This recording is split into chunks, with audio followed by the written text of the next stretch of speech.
Welcome to the Melting Pod, stories about our dysfunctional immigration system and where we go from here. As your co-hosts, we've served inside the federal government for 2 decades and 4 presidents of both parties. I'm Claire Trickler-McNulty, and I focus on ICE and immigration enforcement. I'm Amanda Baran, and I work mostly on humanitarian-based immigration and immigrant women's issues. I'm Doug Rand, and I focus on work-based immigration and U.S. citizenship.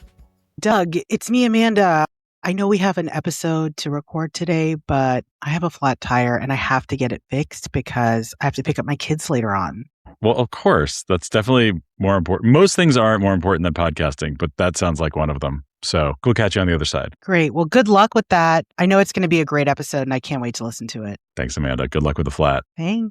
Okay. Because I'm a huge nerd, I'm very excited about this episode because we're going to get deep into the economics of immigration. But don't worry, it's going to be fun and interesting because we have a wonderful guest, really one of the best people I think there is to talk about this topic, because she literally wrote the book on the economic impacts of immigration, as you'll soon learn. So our guest today is Jenny Hunt, a professor at Rutgers University, calling in from the lovely state of New Jersey as we speak. And it's wonderful to have you, Jenny. I'm very pleased to be here. Thank you for the invitation. So what we'd love to learn, for those who aren't academic economists among our vast listenership. Jenny, can you tell us a little bit more about your background and how you came to this work? Well, I came to this work like a lot of people in immigration, I think in part because I am an immigrant. In fact, I'm a serial immigrant. Serial immigrant? Yes. What does that mean? Well, I've moved from Australia to Switzerland, to Australia to Switzerland, to the US, to Canada, to the US. You were kidding. Oh, actually, I left out an Australia in there. I'm sorry. Okay. Yes. Great. And we met back in the Obama administration when I was in the White House Office of Science and Technology Policy. And you were, if I'm not mistaken, the Chief Economist of the U.S. Department of Labor. I was indeed. And then later on, I did continue in the Obama administration as the slightly less tripping off the tongue Deputy Assistant Secretary for Microeconomic Analysis. Wow. Okay, so you were the top economist of the Department of Labor, and then you were like number 2 at Treasury. That's right. Great. So the other thing I just wanted to cover before we dive in is you were part of the gold standard National Academy study on the economic and fiscal impacts of immigration, which came out in 2017, an interesting time for that to come out. You were one of many economists who worked on this. Is that right? And demographers, I should say, not to ignore the demographers. It's kind of our first principle as a podcast is never to ignore the demographers. So thank you for keeping us honest. Okay, well, I'm excited to learn a lot today. And I'm just wondering if you could help us set the scene with some very simple questions. Was immigration to the U.S. high? Do we have a lot of immigration? What is your view on that? So in my view, the U.S. is only a medium immigration country, at least when scaled by the size of the U.S. The Cato Institute did a survey in 2021, and they asked people what proportion of the population do you think is born abroad. The average answer was 40%, 40. Wow. The actual answer, which seems to have peaked in January 2025, 16. That makes the US about the 18th country in terms of immigration amongst the rich countries. So who are the heavy hitters with the highest foreign-born populations? So the very top of it, if you ignore Luxembourg, which is basically a city. We don't ignore demographers. We don't ignore Luxembourg. Well, the top is Luxembourg, but you could find other cities, say, in the US that also had a very, very high level. So Switzerland is the next highest with 31% born abroad. Australia is almost tied at 29%. If you thought for some reason that little countries didn't count, Germany, for example, is a hair ahead of the US as well with 17%. But it is important to know, though, that because the US population is so large, the total number of immigrants going to the US is by far the largest. In fact, it's equal to the sum of the next 5 countries. So if you're just thinking which country actually matters for immigrants, then the US is by far the most important. Right, because the next 2 most populous countries are India and China, and they don't really accept a lot of immigrants. Exactly. Have you looked a lot at both sort of documented and undocumented immigrants? What have you seen in sort of the undocumented population? Has it also been growing? Well, starting in 2007 up until COVID, the undocumented population was actually gradually falling. And it fell from about 12 million to 10 million. I mean, 10 million is still a lot of people in total. Mm-hmm. The reason for the decline in the undocumented, by the way, was in part because a lot of them had been Mexican And Mexico is both getting richer and aging. So Mexico is sort of aging out of immigration-prone age groups. Right. I mean, it's interesting. I mean, interesting is one way of putting it. Absurd and sad are other words. That for all the debates we have and all the billions and billions of dollars we spend, what actually changes the flows of undocumented immigrants is these large forces that are completely beyond our control. It's the largest country on our border is getting richer, and so it's not as appealing to try to get work in the United States. That has absolutely nothing to do with U.S. policy, except maybe That's like right. Clinton bailing out the peso in the 90s. Well, also, this is not the trade podcast, but Mexico would have benefited from NAFTA, for example. That kind of made a big difference. And then, of course, COVID disrupted immigration completely. And then something quite different happened after COVID. So some people seem to be conflating the sort of immigration that we had after COVID until mid-2024 with undocumented immigration. But in fact, these large numbers of people that came into the US in 2022, 3, 4 especially, they're actually documented, just not with the normal documents that immigrants had. So these are people that applied for asylum, saying that they were facing discrimination or terrible conditions in their home country. I'm so glad you made that point, Jenny, because it's true. The people, the surge in immigration, and it was a surge, it's a lot of people during the Biden years, was not people sneaking across the border and having no work permits. This is people who were allowed in after being screened and going through a process. They weren't given permanent status, but they, by and large, were given high-tech card to have in their pocket called an employment authorization document, which a normal person would call a work permit, which most undocumented immigrants previously did not have. I'm glad that we're touching on this fact that they were legal immigrants, even though temporary status and a lot of those statuses are going away. I guess I'm also interested in, as of 2025, we're in a sort of net negative for immigration. Do you agree with that? And what does that mean? It looks very, very likely that over the calendar year 2025, there will have been net negative immigration. And the last time that happened was 1965. Not coincidence, 1965 is when the immigration laws were liberalized for the first time since the 1920s. But this is a completely new situation. It will be interesting to study.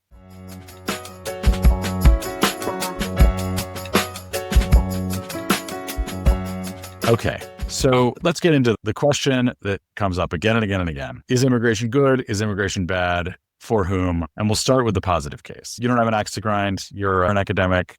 You just want to get to the truth. But based on the latest research, what do we think are the economic upsides of immigration? Right. Well, the most obvious upside may not, in fact, be obvious. So I just want to point it out, which is that the total output of any country grows when the population grows, no matter. You're saying that immigrants are people? I'm saying immigrants are people. So immigration tends to increase output, which we could also call gross domestic product. Why? Because they're consuming things, they're buying things, and consumption is actually the biggest component of gross domestic product of output. And so just the total size of the economy goes up. Now, why would we care about that? I think actually as economists, we perhaps don't care that much in an already large country, but I think political scientists or politicians might, because obviously the reason that the US has been the most influential country in the world since the Second World War is because it's had the biggest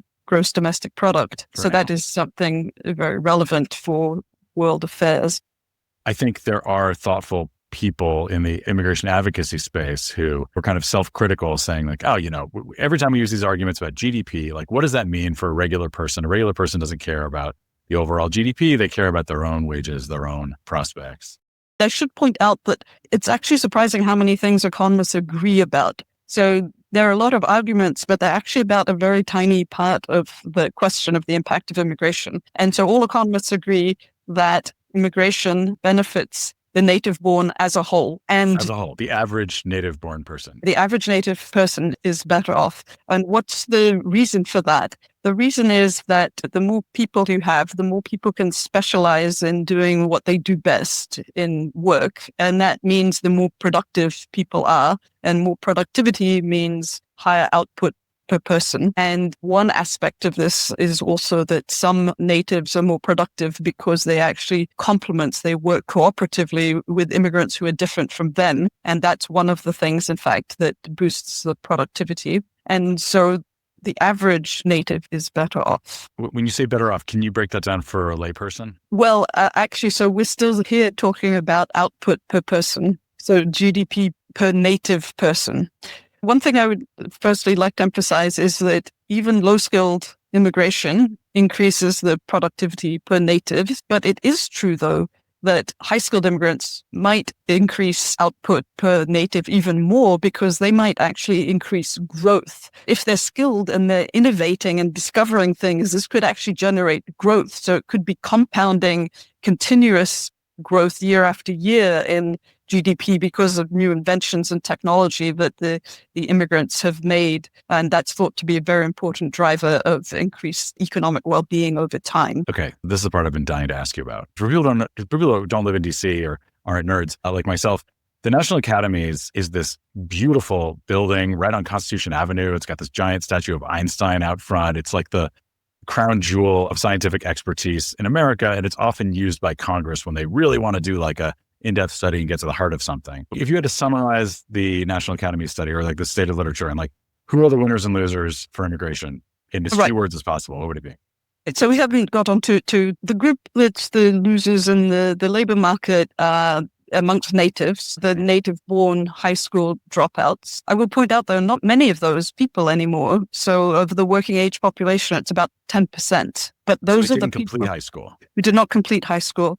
And those are the ones who are the most similar to that large group of low-skilled immigrants and therefore are in competition with them and tend to have their wages reduced. That was a consensus. We all agreed on that. And so far, I actually haven't discussed anything that's controversial. There was really only one thing that we disagreed about, which was how much were the wages of native high school dropouts reduced? A little bit or a lot? One more thing that just kind of leapt out at me when I was rereading the executive summary. There's this amazing sentence that says, the inflow of the foreign-born at a given time is, under normal circumstances, a relatively minor factor in the $18 trillion U.S. economy. Well, that's an implication of what I was saying about the U.S. being a medium immigration country. So that's right. I mean, it's a giant country. It's a giant country. So we're having all this debate about immigration and like, yeah, it's good for some people. It's good for most people. It might be bad for some people on the margins, but really there's other things that have a much bigger impact than immigration that we're not even talking about. That's right. For example, the number of H-1Bs compared to the size of the economy is actually trivial.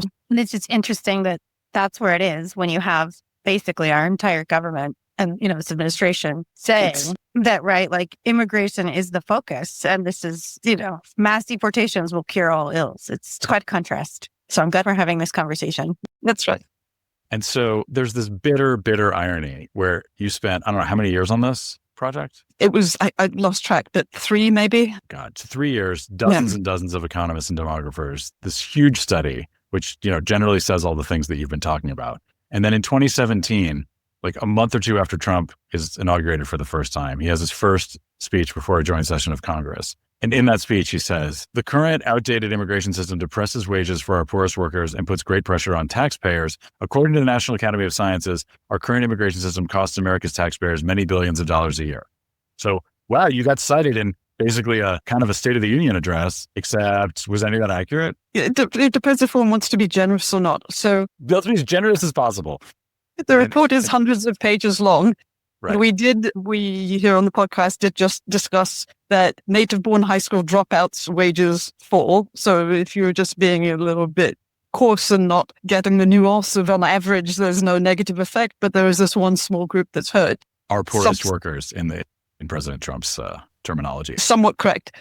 The other is interesting. It brings up something we haven't talked about yet. That's actually quite a big part of the report. In fact, it was the only part of the report that was original research, other than sort of descriptive statistics. And that is, what are the so-called fiscal effects of immigrants? So people pay taxes to the government and they receive benefits from the government. And what's the net effect? And that's where President Trump was saying that the U.S., of course, there's many levels of government, but is losing billions of dollars on immigrants. That's sort of correct, but lacks context as the fact checkers say, because the US is also losing billions of dollars on the native born. That's what it means to have a budget deficit. So everyone is a net beneficiary of the government because we're running budget deficits. So the question is not who is subtracting from the budget. The answer is everyone. It's who is subtracting more. So right. So okay. So who is subtracting more? Well, so the report found that the foreign-born did subtract more, but that the difference was almost all attributable to something you might not even think should be in the calculation, which is the money spent on educating the immigrants' children. They have more children per person. They're younger, so they have more children in school. And that was actually what made the difference. So sometimes we're worrying about immigrants and welfare. We don't usually think of schooling, public schooling as welfare. But in this calculation, in some sense, it was like that. It certainly wasn't because the immigrants were, on welfare. Right. Oh, my God. Jenny, isn't there something in the report that talks about the second generation as well? Yes. So it's a little bit of a mystery, but the children of immigrants for a long time have done extremely well in the US in terms of just what they're earning and therefore what their net position with respect to the government. So they look a lot better than the native born whose parents are also native born.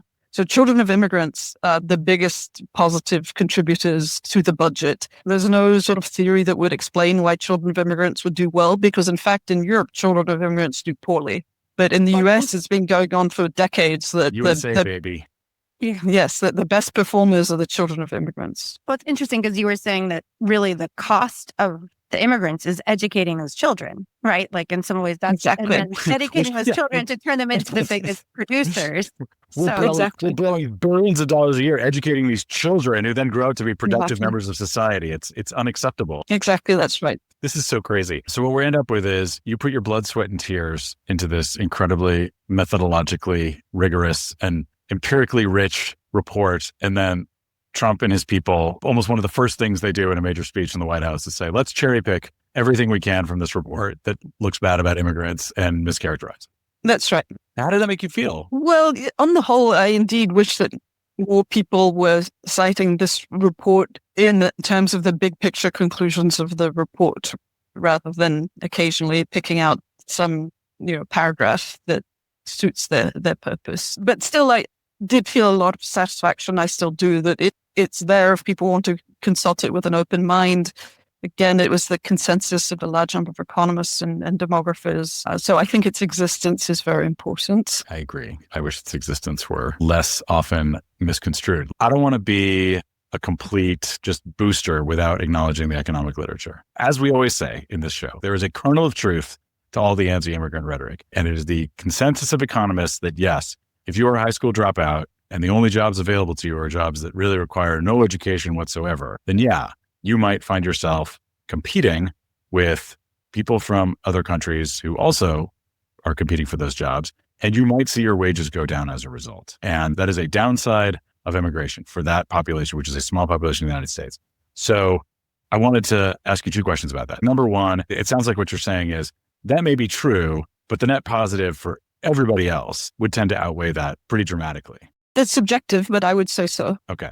So now I want to make one more point, which is let's not be heartless and let's just say, look, you know what? The person whose wages might be going down, that is an important part of our community. And we don't want to just tell them, hey, sorry, but in the aggregate, the country's doing better. If I were to become an advocate for high school dropouts, what would be the top 10 things I would advocate for to make their lives better? Well, I think that we have a policy for that, but we could extend it, and that's the earned income tax credit. So that's a subsidy to low wages who would typically, but not always, be high school dropouts. Those would be the same people likely to be hurt by immigration. So I would make it more generous, for example, to people without children. Right. Yeah. So I think the package this is no longer at all likely, but would be more immigration, more EITC, better housing policy. Right. I was asking a trick question. If someone were truly dedicated to this population and their welfare, they would be advocating for more generous tax credits, more generous welfare benefits, more access to healthcare, more access to childcare, more affordability, so on and so forth. nowhere on the top 10 list, I would guess, would be restrict immigration. Right. I agree. So sorry if I'm being bombastic about this, but it's all a lie. You don't have to say yes or no, Jenny. You're a professional economist. But even though there's a kernel of truth, the political leaders who are scapegoating immigrants, if they actually cared about the Americans they cared about, this would not be on their hit list. That's right.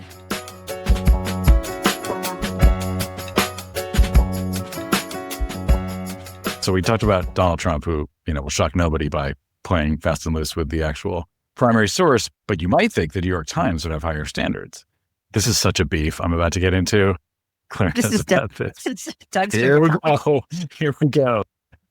There's this guy named David Leonhardt, who is a very, very successful and prominent journalist for the New York Times. I believe officially he's an opinion journalist, but he's often presented as a straight reporter, which is where we get in trouble, because I want to say a little over a year ago, he went on The Daily, which is this massively popular, or at least for a New York Times podcast, massively popular podcast that millions of people listen to every day. And he has a little interview with Michael Barbaro about the hidden history of immigration. I won't get into it, but I just want to read part of it, and I hope you don't weep.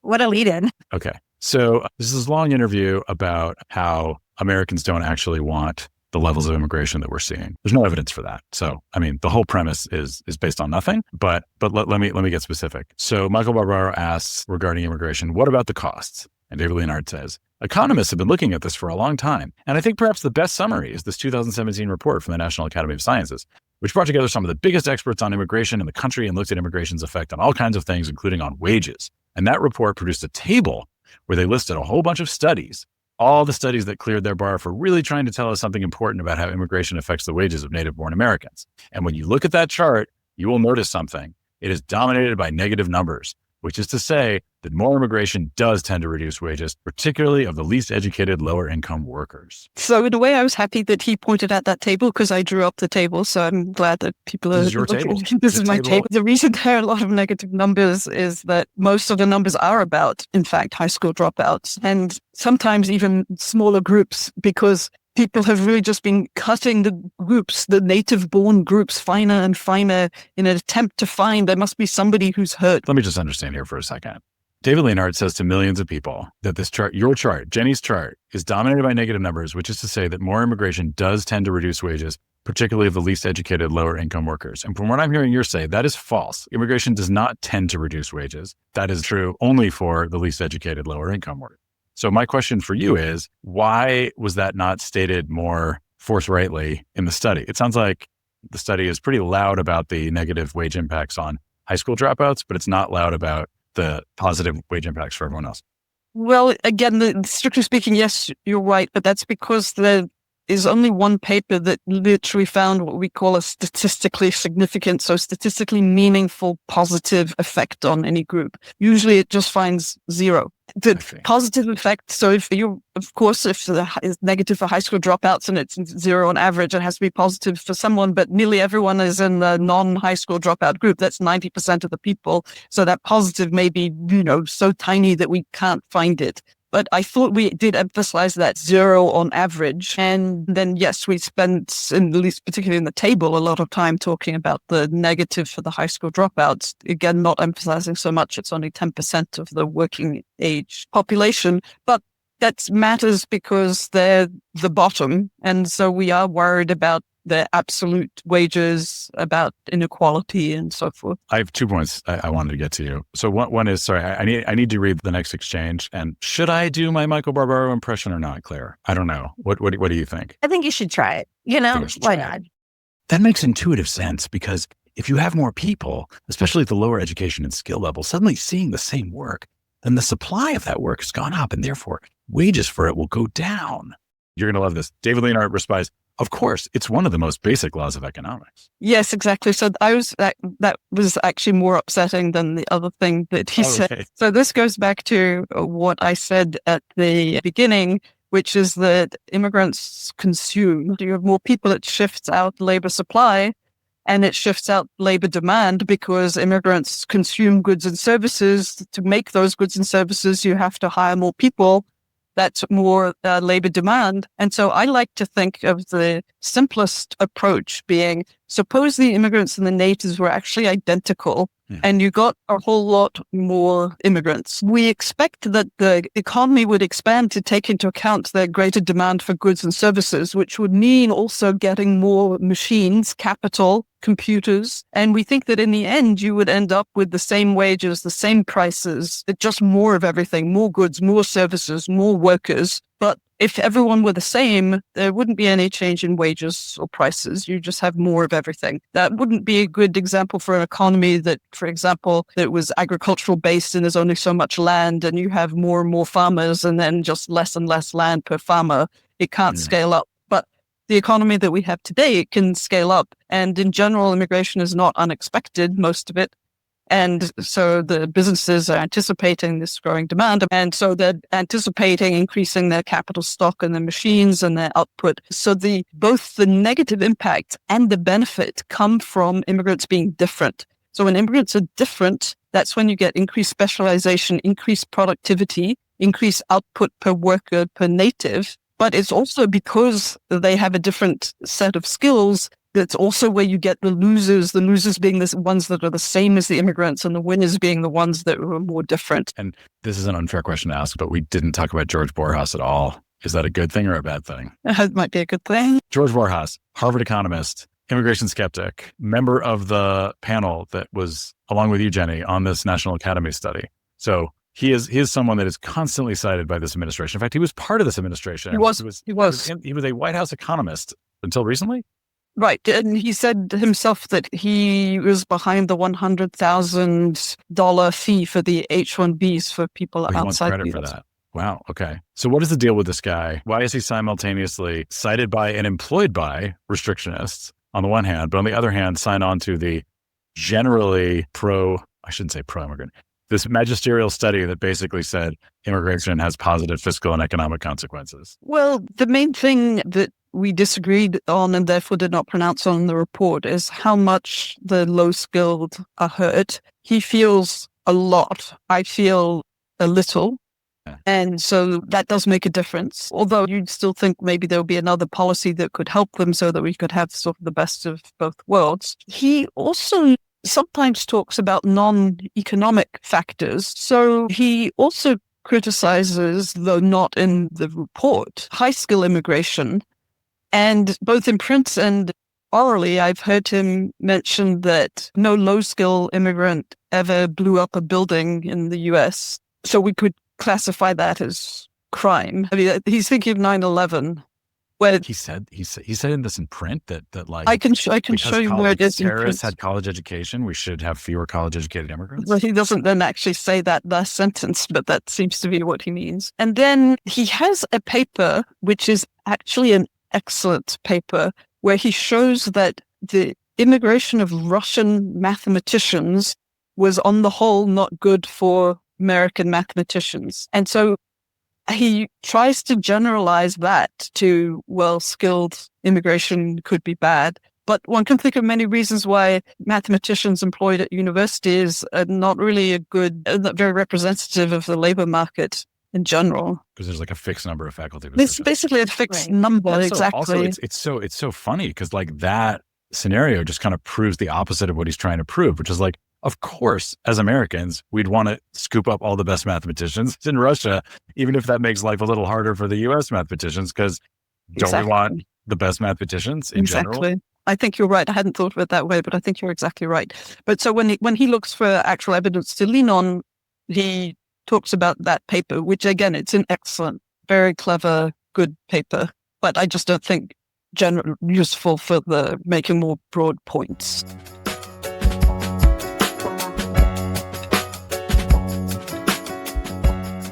We see with this administration, I certainly saw a number of statements they were making, putting out press releases like, your housing is too high because of uncontrolled immigration, right? Like there's too much traffic, uncontrolled immigration, basically plastering all societal ills based on increased immigration. I think it would be good to really try to pull apart from your perspective, where are those problems? What are the problems? Well, so you bring up some excellent points. So I've said that on average, immigration is good for natives. And I'm thinking here of their wages. Really nothing happens to their employment, in fact. But the theories do assume that there is a government that's able to deal with population growth in general, for example, by expanding infrastructure. So it has been shown immigration raises housing prices. Why is that? It seems to be because the housing market does not work efficiently, is not responding to increased population growth. This need would be the same, whatever the source of the population growth. And the US and indeed some other countries is just not building housing anymore.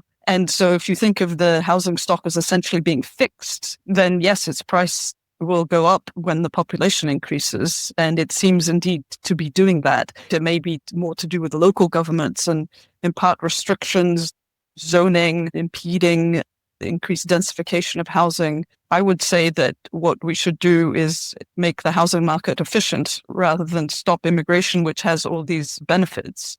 Jenny, it sounds like when we're talking about housing or infrastructure, immigration could be immigration between states. It could be a bunch of U.S. citizens from Indiana moving to Ohio would strain infrastructure. It's Absolutely. Not about foreigners versus U.S. citizens. That's exactly right. Yeah. And so, I mean, it's ironic, right? Like, Claire, if we just snapped our fingers and lived in some alternate reality where there was like a giant baby boom that was like pouring new workers into the job market from like heartland America, it seems unlikely that this administration would be putting out press releases saying your housing prices are going up because of native-born Americans, even though that would be true. That's right.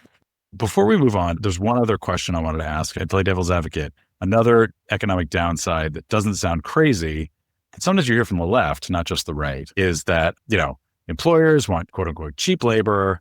And the more immigrants you have, the more big business loves it because they can hold down wages, not just for immigrants, but for US citizens. And sometimes they'll cite to very reputable sources, like there's a Kansas City Fed, a bulletin that characterizes immigration as, quote, easing wage pressures, which people zoom in on like, easing wage pressures, that sounds like suppressing wages. So can you translate this for us? Well, I don't think I have any friends at the Kansas City Fed, but if I do, I won't shortly.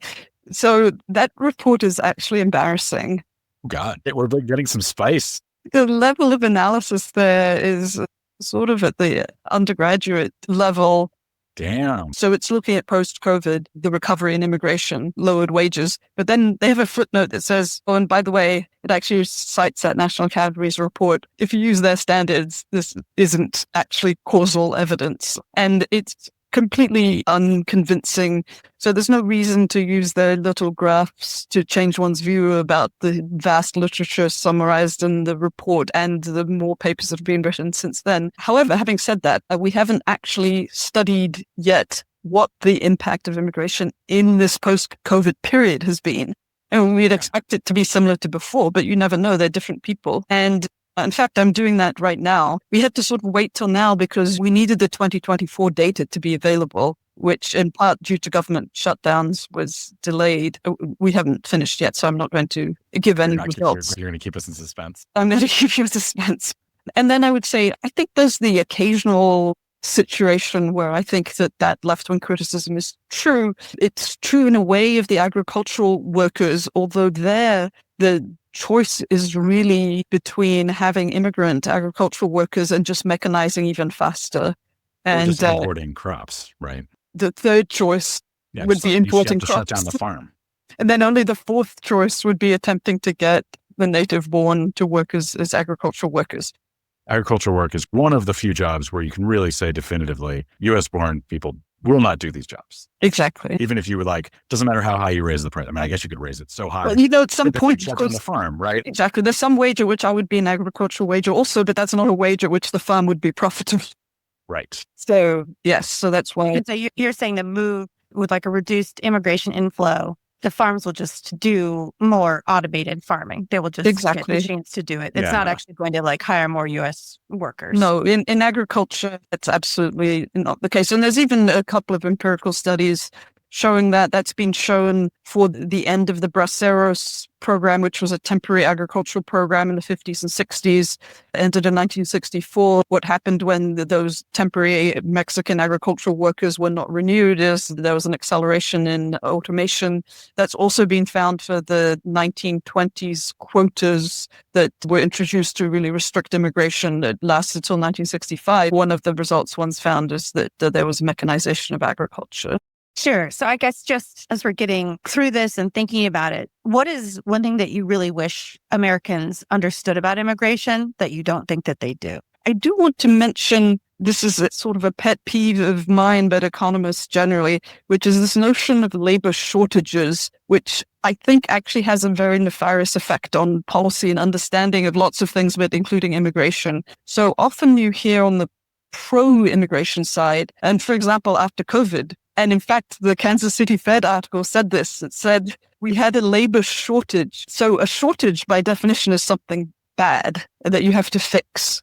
Mm-hmm. And so phrasing it that way means, well, of course you needed immigration because there was a shortage. But in fact, this is all just about shifts in supply and demand. Exactly what we've been talking about is when those things shift, the wage adjusts. And the wage does adjust. So there's some wage at which you can get workers. You just may not be willing to pay that wage as the business. So discussing labor shortages is a very pro-business way of talking about immigration. It makes it seem as though there's just no way that the market can get an equilibrium except only quantities can adjust and wages can't adjust, prices can't adjust. That you just have to satisfy the employers by giving them more workers because you declared it to be a labor shortage instead of just labor demand, hadn't really shifted out. That's so interesting. I remember when we first met years ago, we were talking about, or someone, it was probably me, brought up like labor shortage, and I saw you recoil. And I had no idea this is a trigger for economists, but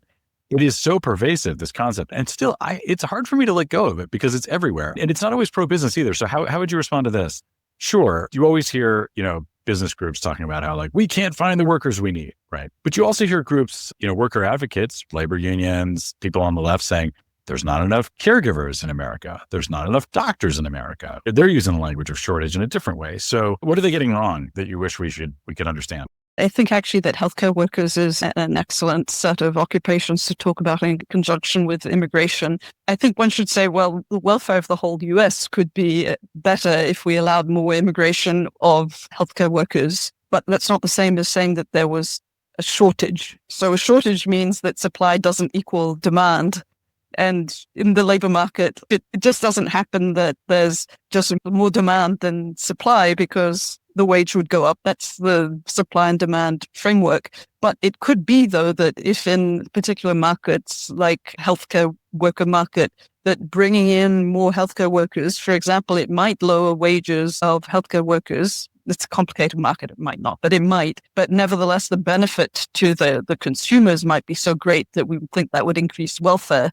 That's not the same thing as saying that there's a shortage, that literally no matter how much wage you offered, you simply couldn't find healthcare workers. I see. But isn't it? I mean, there's an artificial constraint on the number of physicians that can be right. So exactly. So that's right. And it seems actually that might be true for registered nurses as well. So you're right. So that's not maybe the best market to make that argument with, because the number of MDs, I think, has actually not increased for decades. All of the increase in doctors, for example, has come from doctors of osteopathic medicine who've been opening new medical schools and expanding training, and all of the increases come from that.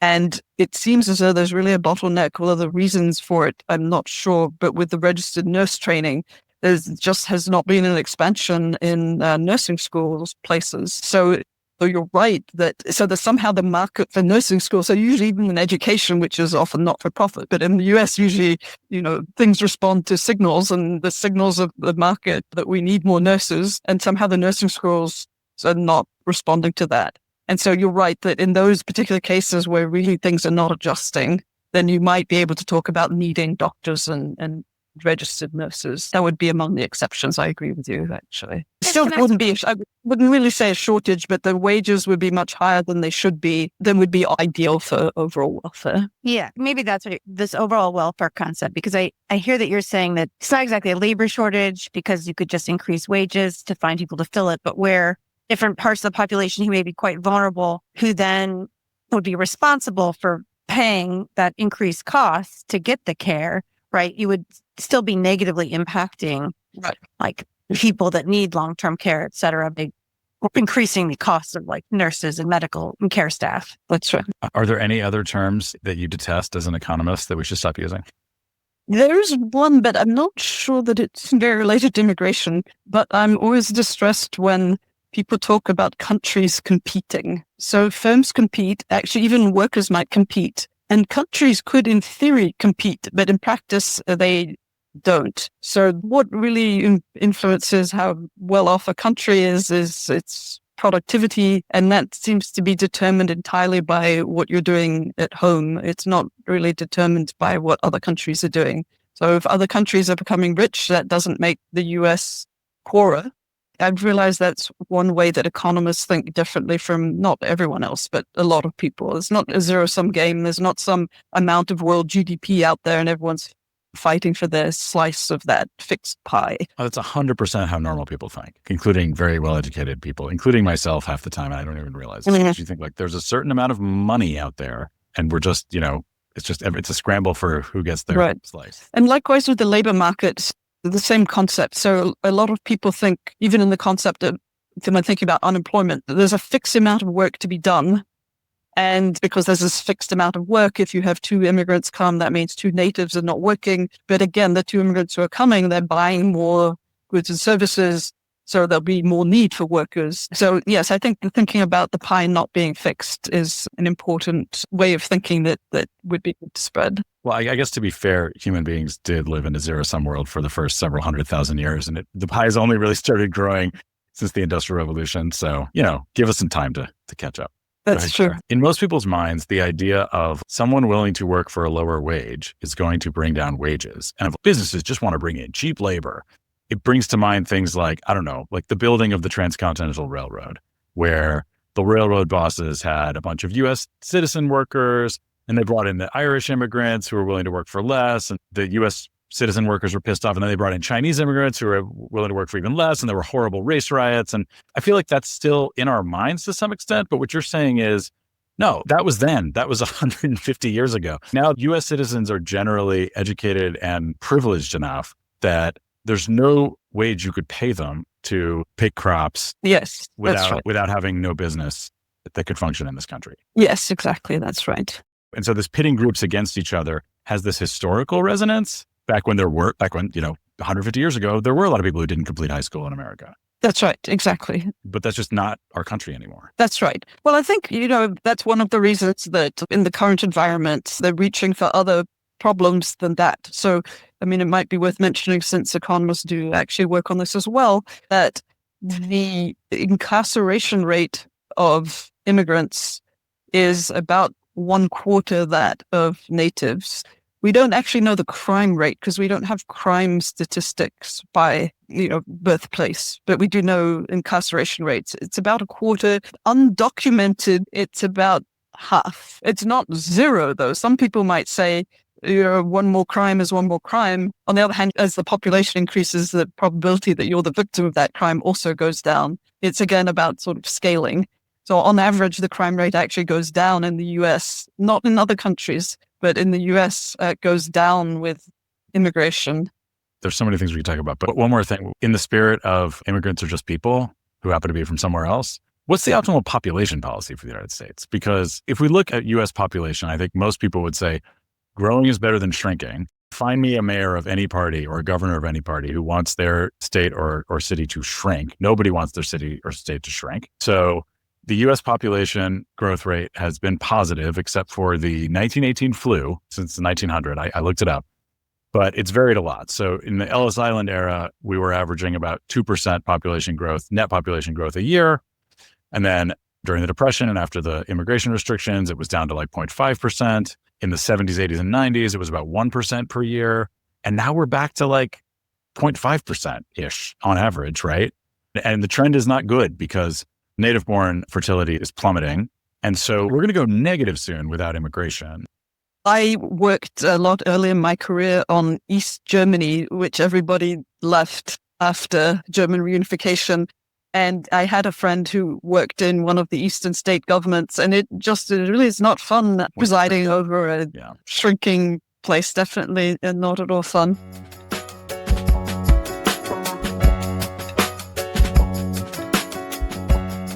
The phrase that keeps going through my head throughout this conversation is cutting off your nose to spite your face, right? Like there is a strain in America, it goes back a long time and it's ascendant right now in the corridors of power that's like, we don't care what the upside is. We just don't want more immigrants. And so we will cherry pick the data and we will come up with all the ways, both true and false, that immigrants are bad to justify a crackdown. I don't know if Jenny, you have data to back this up or not, but this is just an assertion I'm going to make, which is that yes, change is hard, but I think Americans are pretty good at absorbing newcomers, even when they're different. And look no further than Springfield, Ohio, where there's a large number of Haitian immigrants. And obviously, Trump and Vance and other people were demagoguing them and saying these horrible things about them. But you didn't hear that from the Republican mayor. And you didn't hear that from the person on the street. The worst thing they would say is like, yeah, our ESL budget is strained in schools, right? Or like, but they were like, no, we need these people. This is great. We'd be shrinking without these immigrants. And so I feel like it's such a weird disconnect that it's this like incredibly politically potent scapegoating, but at the community level, I'm sure there are exceptions, but at the community level, people don't seem to be that weirded out by the change. I don't know, Claire, what do you think? I think it's a blend, right? Like people are very self-interested. I think it's a mix. Sometimes when people work closely with immigrants and they see them as hard workers and contributors, that there's positivity there. But when there's more separation, and they just feel this threat to they feel that threat of change just for the sake of change, that's where some of the like fear and concern comes from. I guess what I'm saying is, Jenny, we'll probably have to, it's not fair to you. We'll have to bring on a political scientist for this topic. But I guess what I'm saying is like, as a political movement, like nativism, I don't think is on, and this gets by freaking David Leonhardt, who's constantly being like, we passed the tipping point of 15% foreign nationals and it hasn't been this high since Ellis Island. That's why there's this anti-immigrant sentiment. It's like, shut up. Like you said, Jenny, like nobody actually knows what the percentage is. There is no tipping point. The nativist movement is not being driven by what's going on in people's backyards. It's being driven by a sense of other. There's this horde of people at the border. They're not in my town, right? But they're coming. The people in my town are great. I love them so much. Please don't deport them. Well, I think people were disturbed by the surge at the border during the Biden years because it was chaotic and implied a loss of control. Of course, the one reason people don't like immigrants is just that immigrants, if they're at all different, do end up changing the culture. That's just a fact. And eventually, if there are enough of them, the culture will be different. Yeah, I mean, I think it's the nativists. It's the racism, right? Yeah, this sense of like cultural superiority that can't be tainted. Right. I had this talk I give where I talk a lot about spaghetti and how it was viewed with horror initially when the Italian immigrants came, and there'll be social workers saying still not integrated, still eating spaghetti, but now we're all, eating spaghetti to our heart's content. Yes. So we're all eating spaghetti. Spaghetti eating Italian immigrants. Yeah, so it's true. We're all eating spaghetti for sure. So Claire is descended from potato eaters. I eat spaghetti, so it got me too, Jenny, thank you so much. We really appreciate your time and expertise. It's been a pleasure. It was really interesting, and it's funny because you want to talk about like economics and immigration, and it is really quite nuanced. And I found this to be very helpful to my understanding of it. So really appreciate you talking to us.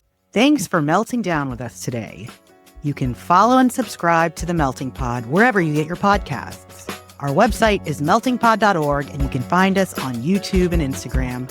Drop us a line with any questions and let us know how we can improve the show. And you can check the show notes for organizations that are working hard to make our immigration system more sane and humane and that deserve your support. Until we melt again.